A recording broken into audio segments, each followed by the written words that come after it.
শারদীয়া উৎসব প্রায় আমাদের এসেই গেছে বলা যায়। এই সময় বিভিন্ন যে আমাদের দুর্গা মন্দির, সেখানে তার প্রস্তুতি কাজ পুরোদমে চলছে।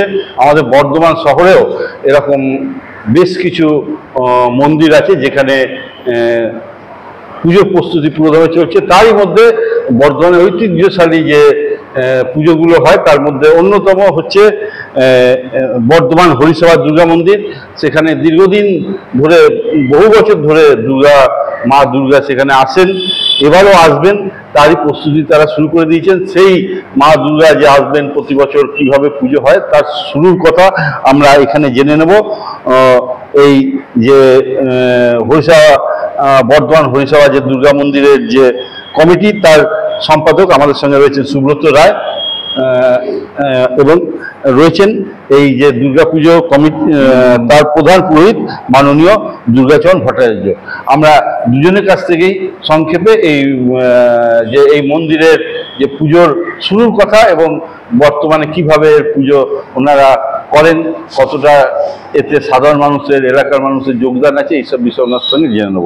আচ্ছা সুব্রতদা, বর্ধমান টুরের ডিজিটাল মিডিয়ার পক্ষ থেকে আপনাকে ধন্যবাদ জানাই। প্রথমে আপনার কাছ থেকে জানতে চাইব যে এই যে আমাদের বর্ধমান শহরের এই হরিসভা যে দুর্গা মন্দির, এর প্রতিষ্ঠার সময়কার কথাটা যদি আপনি প্রথমে বলেন।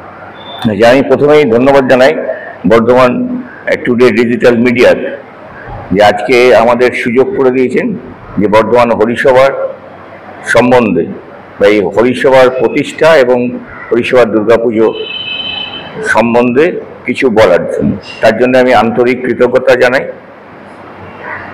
বর্ধমান হরিসভা প্রতিষ্ঠিত হয় 1333 বাংলার বৈশাখী পূর্ণিমা, অক্ষয় তৃতীয়া, ইংরেজির 1926 সাল। হরিসভা প্রতিষ্ঠার উদ্দেশ্য ছিল, এখানে মেনলি তখন হিন্দু ধর্মের যে নাম কীর্তন বা নগর কীর্তন বা হিন্দু শাস্ত্রের বা হিন্দু শাস্ত্র সম্বন্ধে ধর্ম ব্যাখ্যা, তার প্রচার, এবং এর সঙ্গে যেটা আরও জিনিস জড়িত ছিল সেটা হচ্ছে তখনকার দিনে মানে মেন যে বেসিক শিক্ষা, চতুষ্পাঠী, ধর্ম পুস্তকালয় এবং ব্রহ্মধর্ম বিদ্যালয় এরকম স্থাপন করে। পাশাপাশি হিন্দু ধর্মের নিম্নবর্গের যারা ছিল তাদেরকে শিক্ষাদান এবং তাদের উন্নতি সাধন। এই প্রতিষ্ঠার মানে যদি বলা যায় প্রতিষ্ঠাতার সময় এই উদ্যোক্তা মানে কে ছিলেন? তখন এর উদ্যোক্তা ছিলেন শ্যামাচরণ ভট্টাচার্য, প্রথম সম্পাদক ছিলেন, এবং তার সঙ্গে ছিলেন আরো বর্ধমান মহারাজা, পৃষ্ঠপোষক ছিলেন বর্ধমান মহারাজা, আচ্ছা, এবং আনুষঙ্গিক মন্তেশ্বর মহারাজ, এরা ছিলেন। হ্যাঁ, দেবভূষণ, এরা ছিলেন তখন এই সরকার ছিলেন। আপনি কত বছর ধরে আছেন এখানে, মানে যুক্ত আছেন? আমি 2013-তে এখানে সেক্রেটারি হয়েছি। তার থেকে 2013 থেকে আমি সেক্রেটারি। তার আগে থেকেও তো? হ্যাঁ, আমি এদের এক্সিকিউটিভ কমিটি মানে যেটা আমাদের কার্যকরী সমিতির সদস্য হিসেবে ছিলাম। তার আগে সাধারণ সদস্য, পরে কার্যকরী সমিতির সদস্য এবং পরে সম্পাদক হই। আপনাদের দুর্গা পুজোর একটা মানে আধ্যাত্মিক যে দিকগুলো, মানে আড়ম্বরের দিকটা বড় না করে আপনারা যে পুজোর নিষ্ঠা, এগুলোকেই বড় করে দেখেন। তা আপনাদের পুজো কিভাবে শুরু হয়? দুর্গা পুজো মানে প্রথম নিশ্চয়ই আপনাদের একটা মিটিং হয়, সেই তারপরে কিভাবে শুরু হয়, বোধন কিভাবে হয়, এগুলো যদি একটু বলেন সংক্ষেপে। না, আমাদের দুর্গাপুজোর যেটা প্রতিষ্ঠার পরে কিছু বছর পরে দুর্গাপুজো হচ্ছে, তখন বর্ধমান শহরে আর কি আমাদের যেহেতু এটা 87তম পুজো, বর্ধমান শহরে দুর্গাপুজো তখন বেশি প্রচলন ছিল না। বর্ধমান শহরে মেন পুজো ছিল তখন রাজার আমলে, যখন এই প্রতিষ্ঠান তৈরি হয়েছে সেই সময়কার বা তার পূর্ববর্তী সময়ে সর্বমঙ্গলা মন্দিরের যে পুজো, সেই পুজোই আকর্ষণ ছিল। তার কারণ এর পুজোর পেছনে ছিলেন রাজা, বর্ধমান রাজা তখন স্বয়ং বর্ধমানে উপস্থিত, তাই তার উপস্থিতিতে সর্বমঙ্গলা পুজো হতো। পাশাপাশি কিছু বনেদি বাড়িতে বর্ধমানের পুজোর প্রচলন ছিল। বারোয়ারি পুজো সেভাবে শুরু, বারোয়ারি পুজো বা এরকম পুজো শুরু হয়নি। তার কিছু পরে হরিসভার পুজো হয়, এবং তখন এই মন্দির সংলগ্ন এলাকা অতটা উন্নতও হয়নি, এবং তখন যে পুজোটা ছিল তার আড়ম্বরতা বা তার সম্বন্ধে বেশি জানা বর্ধমানের বাসীর কাছে খুব একটা ছিল না। বর্ধমানের আমাদের পুজো মানে বর্ধমান হরিসভার পুজো অতিরিক্ত অন্য মাত্রা পেয়েছে। তার কারণ হচ্ছে এখানে খুব নিষ্ঠা করে পুজোর যে নির্ঘণ্ট সেটাকে সঠিকভাবে মেনে যদি পুজো পদ্ধতি চালানো হয়, সেটা একমাত্র সর্বমঙ্গলা মন্দিরের পরেই আমি বলবো বা একই সঙ্গে উচ্চারণ করতে পারি বর্ধমান হরিসভার পুজো। এখানে উপস্থিত আছেন আমাদের প্রধান পুরোহিত দুর্গাচরণ ভট্টাচার্য, ওনার কাছে যাবো, আপনার সাথে কথা হয়নি। আপনার এই বাহ্যিক মানে আড়ম্বরটাকে আপনারা গুরুত্ব দেন না? আপনারা গুরুত্ব না, আমরা যেটা আমাদের যেখানে মেন গুরুত্ব হচ্ছে পূজা পদ্ধতি, পূজার নিষ্ঠাভাবে করা, পুজোর জন্য যে ভাবাবেগ ভক্তদের মধ্যে তৈরি করা, এবং ভক্তরা খুব ভক্তি ভরে মায়ের পুজোর অংশগ্রহণ করেন, পুষ্পাঞ্জলি দেন। ঘট উত্তোলনটা কবে হয়? মানে আমাদের যেটা বোধন যেমন প্রক্রিয়া সেরকম হয়। আমাদের সর্বমঙ্গলা বাড়িতে যে ঘটের যে একটা আলাদা আছে সেটা আমাদের নেই। নর্মাল যেটা আমাদের ঘটের যেমন হয় বোধন হওয়া বা অধিবাস বা পরের দিকে নবপত্রিকার যে প্রচুর আছে সেগুলো একদম আমাদের মেনে হয়। আর অতিরিক্ত জায়গা যেটা হয় এখানে মায়ের ভোগ খাওয়ার জন্য বহু ভক্ত হয়, জড়ো হন। এবং হচ্ছে দুর্গা পুজো মানে মা দুর্গা পুজো বলে এটা একটা রাজস্বী পুজোর সঙ্গে একটা খাওয়া দাওয়ার একটা ভালো সম্পর্ক আছে। এখানে কি আপনারা সাধারণ মানুষ তাদের এই পুজোর সঙ্গে যে আনন্দ খাওয়া দাওয়ার তার কোনো ব্যবস্থা রাখেন? হ্যাঁ, আমার মায়ের ভোগ রোজই হয়, কিন্তু বিশেষ করে আমরা বেশি করে ভক্তদের আহ্বান করি অষ্টমীর দিন। এবছর অষ্টমী এবং নবমী একসঙ্গে পড়েছে, মানে সন্ধি পুজো। নয়তো যেটা হয় অষ্টমীর দিন সাধারণত মায়ের ভোগ খাওয়ার জন্য আমাদের এখানে আলাদা করে বহু ভক্ত আসে প্রায় দুপুরে, এবং এখানে তারা তৃপ্তি করে মায়ের ভোগ খান, এবং প্রায় 1000-1500 ভক্ত এখানে আসেন খেতে, এবং তারা খুব উপভোগ করেন এই মায়ের ভোগ গ্রহণ করে। পুজোর মধ্যে কি আপনাদের কোনো সাংস্কৃতিক অনুষ্ঠানের ব্যাপার থাকে? আমাদের পুজোর সময় এবার সাংস্কৃতিক অনুষ্ঠান প্রতি বছরই হয়। প্রতি বছরই আমাদের, যেহেতু এখানে একটা বলি বর্ধমান হরিসভার প্রতিষ্ঠার সঙ্গে আরেকটা জিনিস যুক্ত, যে এখানে নারী শিক্ষার প্রসারের জন্য একটা বিদ্যালয় তৈরি করা, এবং এটার যে মুখ্য উদ্দেশ্য ছিল, যেটা আমি প্রথমে বললাম আপনার হিন্দু ধর্ম প্রসার যেমন ছিল, শিক্ষার যেমন ছিল, তেমনি নারী শিক্ষা এবং সান্ধ্যকালীন শিক্ষা, মানে সান্ধ্যকালীন বিদ্যালয় গঠন, যেখানে দরিদ্র ছাত্ররা পাঠ নিতে পারবে বা দরিদ্র ছাত্রদের পড়ার সুযোগ থাকবে সান্ধ্যকালীন, তারা যদি কাজকর্ম করে সান্ধ্যকালীন বিদ্যালয় খোলা, এটা আমাদের প্রাথমিক ছিল। এবং সেই হিসেবে যেহেতু হরিসভা হিন্দু গার্লস যে বিদ্যালয় উচ্চ এবং যে প্রাইমারি বিভাগ আছে সবটাই তৈরি করা, গঠন করা আমাদের এই হরিসভা বর্ধমান হরিসভাই করেছে। এবং তাদের নিয়ে শুধু তাদের নয়, পাশাপাশি কাছাকাছি স্কুলের সবাইকে নিয়ে আমরা সাংস্কৃতিক অনুষ্ঠান করি, যে সাংস্কৃতিক অনুষ্ঠানের মধ্যে থাকে নাচ, আবৃত্তি, গান এবং বসে আঁকো, এবং তার পুরস্কার বিতরণী হয় আমাদের সাধারণত ষষ্ঠীর দিন। তো এবছর একটি অন্যরকম বিজয় সম্মেলনী বলে কিছু হয়। হ্যাঁ, বিজয় সম্মেলনে আমাদের যেটা হয়, আমাদের বললাম একদম নির্ঘণ্ট মেলে হয়, এবং এই সন্ধ্যেবেলায় যখন দশমী শেষ হয়ে যাবে, এবার দশমীটা অনেক আগেই শেষ হয়ে যাবে, ঘট বিসর্জন হবে। প্রতিমা বিসর্জন আমাদের ওই সন্ধ্যে হওয়ার পরে নারায়ণের আরতির পর 7:30-7টার সময় আমাদের প্রতিমা বিসর্জন হয়। সর্বপ্রথম প্রতিমা বিসর্জন মনে হয় আমাদেরই হয়, কারণ আমাদের নিকটে সংশয়, এবং আমরা মাকে একদম কাঁধে তুলে, এবং এইটাই মানে ভক্তরা মানে উৎসাহ ভরে করতে চায়, সেই জন্য মাকে কাঁধে তুলে তারা বিসর্জন করেন মাকে, এবং বিসর্জন করার পরে তারা এখানে ফের মন্দিরে আসেন, এবং মন্দিরে আসার পরে এখানে শান্তি জল এবং মিষ্টান্ন তাদেরকে দেওয়া। এই যে মানে মায়ের বিসর্জন, তারপরে লক্ষ্মী পুজো, এর মাঝামাঝি সময় কি আলাদা করে কোনো বিজয় সম্মেলনের ব্যবস্থা? না, আমাদের বিজয় সম্মেলনে সেদিনকেই, যেদিনকে দশমীর দিন বিসর্জন হয়ে গেল, বিসর্জনের পরেই এখানে শান্তি জল দেওয়া এবং বহু ভক্ত এবং পাশাপাশি যারা প্রতিবেশী বা এই এলাকার লোক মানুষ তারা সব জড়ো হয় এবং তারা সেখানেই বিজয়া দশমী শুরু করে দেয় এবং আমরা মিষ্টি আমরা তারা প্রসাদ গ্রহণ করে। এখানে দুর্গাপুজো মানে তো বেশ কয়েকদিনের পুজো, হ্যাঁ, অনেক রকম তার খরচা, খাওয়া দাওয়ার ব্যাপার আছে, পুরোহিতদের ব্যাপার আছে, প্রতিমা, এই যে এত বড় মানে একটা আয়োজন, এর যে খরচা, এই খরচা মানে কোনো কি সমস্যা হয় আপনার টাকা পয়সার? হ্যাঁ, এখন আমাদের এমনি দুর্গাপুজোর জন্য আমরা ওই খানিকটা আয় বুঝে ব্যয়ের মতোই করি, যেটা অভ্যেস হয়ে গেছে।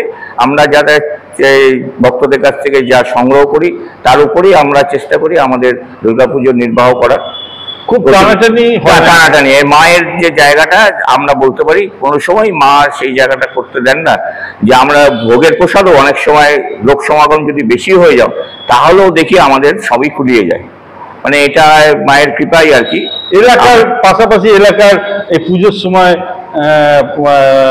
বাড়ির একটা দুর্গাপুজোতে মহিলাদের অংশগ্রহণ খুব মানে বেশি থাকে এবং সেটাই ভালো লাগে।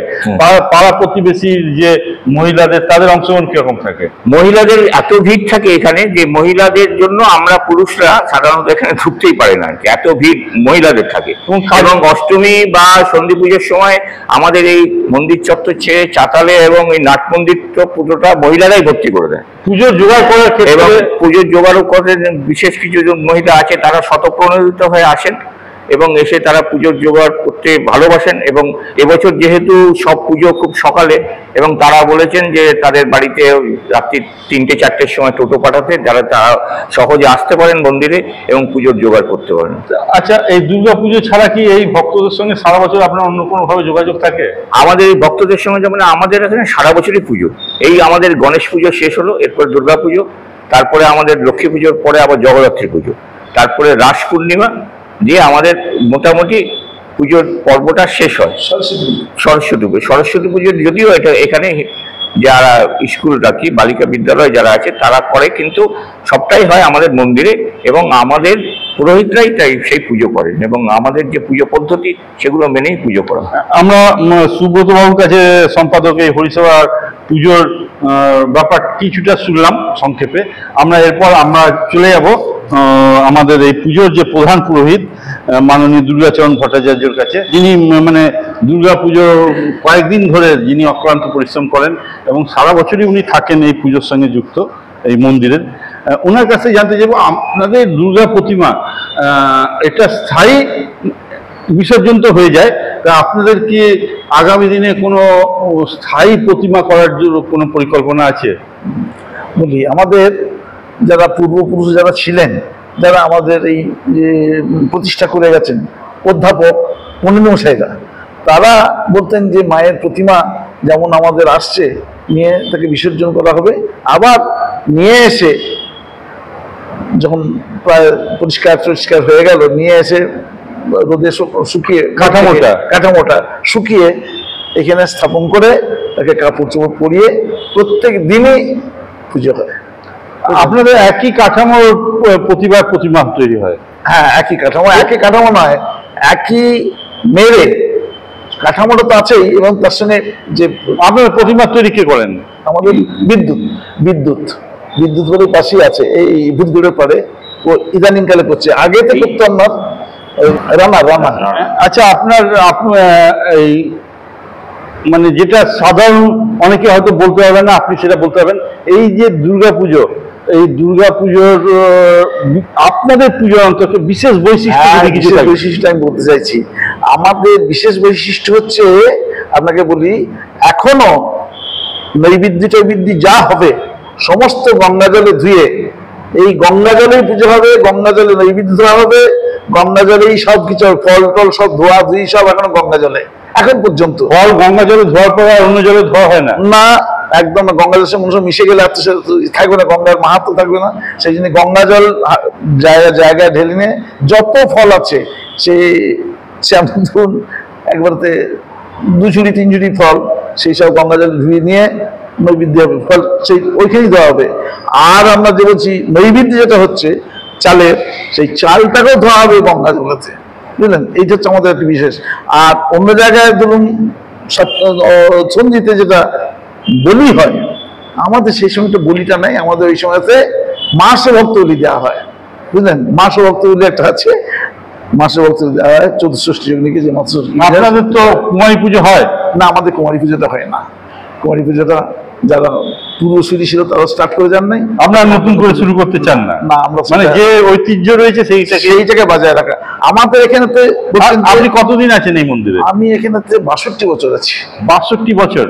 আচ্ছা, আপনি যখন প্রথম দিকে ছিলেন তখনকার সময় আর এখনকার সময় আপনার ভক্তই বলুন দর্শনার্থী বলুন পরিবর্তন কি কি চোখে পড়ে? পরিবর্তন তো আমাদের এখান থেকে যে উচ্ছ্বাস আমি দেখেছি যে তৎকালীন যুগেতে এই বহু বড় বড় প্যান্ডেলে পুজো হচ্ছে, বহু জায়গায় পুজো হচ্ছে, কিন্তু ইভেন রামকৃষ্ণ আশ্রমে যে পুজো হচ্ছে, পুজো করে এসেও তারা এইখানে তো অঞ্জলি না দিলে তাদের যেন পোষায় না। এই হচ্ছে এখানকার একটা আমি বলি এই যে ওনারা সকলেই এইখানে আসবেন, এখানে অঞ্জলি দেবেন। আর আমাদের অঞ্জলিটা কিন্তু এই কোনো ডালায় পুষ্প নেওয়া হচ্ছে না, এখনো আমাদের অঞ্জলি হচ্ছে তারা সরাসরি মায়ের পায়ে অঞ্জলি দেবেন। এই জন্য আমাদের এখানটায় একবার ভক্ত সমাগম প্রচুর। আর এই যে এত প্রত্যেক দিন অন্তত 5 থেকে 700 লোক প্রসাদ নিয়ে যায়, 5 থেকে 700 লোক প্রসাদ নিয়ে যায়, বুঝলেন? মহালয়ার দিন থেকে কি আপনাদের পুজোর আচার শুরু হয়ে যায়? না, মহালয়া নয়, আমাদের হচ্ছে ষষ্ঠীতে কল্পারম্ভ, ষষ্ঠীর দিনে কল্পারম্ভ। এবছর পঞ্চমীতে বোধন, ষষ্ঠীর দিনে কল্প। মহালয়ার দিন কি কোনো অনুষ্ঠান থাকে? মহালয়ার দিনে এই তর্পণ টর্পণ করেন সবাই, এসে এখানেতে মায়ের ঘরের মধ্যে সবাই তর্পণ টর্পণ করেন। আমরা আমাদের এখানকার পুরোহিত যিনি আছেন প্রধান দুর্গাচরণ ভট্টাচার্যের কাছে শুনলাম, আমরা আবার ফিরে যাব সম্পাদকের কাছে, ওনার কাছে শেষ প্রশ্নে চলে যাব। আমরা আর এই ভিডিওটা বাড়াবো না। আমি শুধু এই মন্দিরের পুজোর কথা না, আপনার কাছে আমি জানতে চাইব, আপনি দীর্ঘদিন ধরে দুর্গাপুজো দেখছেন, আপনি একজন শিক্ষাবিদ হিসেবে আপনার ছাত্রছাত্রীদের দেখেছেন, বা তার আগে আপনি যখন নিজে ছাত্র ছিলেন, আগেকার যে পুজো, যে পুজোয় মানুষ বিজয়া দশমীর পর ছেলে মেয়েদের বিভিন্ন বাড়িতে যাওয়া, প্রণাম করা, বা এখনকার যে অবস্থা, আগেকার যে পুজোর ভাবাবেগ আর এখনকার পুজোর ভাবাবেগ, এই পরিবর্তন কি আপনার চোখে পড়ে? হ্যাঁ, পরিবর্তন তো প্রচুর পরিবর্তন হয়েছে। একটু সংক্ষেপে যদি বলেন। পরিবর্তন মানে আমাদের ছোটবেলাকার পুজো মানে হচ্ছে গণ্ডিটা খুব ছোট, মানে যেখানে সামনে পুজো, আমরা যেমন হরিসভার কাছাকাছি থাকতাম, কিন্তু হরিসভার পুজোই আমার কাছে মুখ্য পুজো। এবং হরিসভা পুজোর প্যান্ডেলে কাটানো এবং সারাক্ষণ থাকা, সকাল বা সন্ধে সবসময় থাকা, এখানে থাকা, এবং পাড়ার ছেলেদের সঙ্গে বা পাড়ার গুরুজনদের সঙ্গে এখানে সময় কাটানো।